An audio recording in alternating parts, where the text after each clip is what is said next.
ayolni roli juda katta oilada. O'zimizni tarbiya qilishimiz orqali sog'lom bolani dunyoga keltiramiz, to'g'rimi?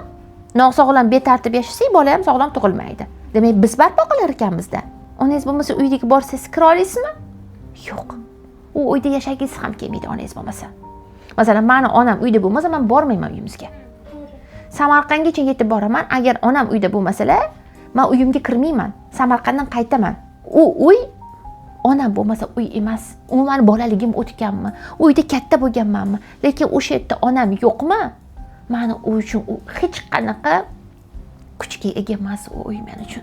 Hech narsa uni og'irligini bermaydi menga. Agar onam bo'lsin, nima ishim bo'lmasin, men kiraman baribir onamning oldiga. O'sha uyga boraman, tortadi menga o'sha uy.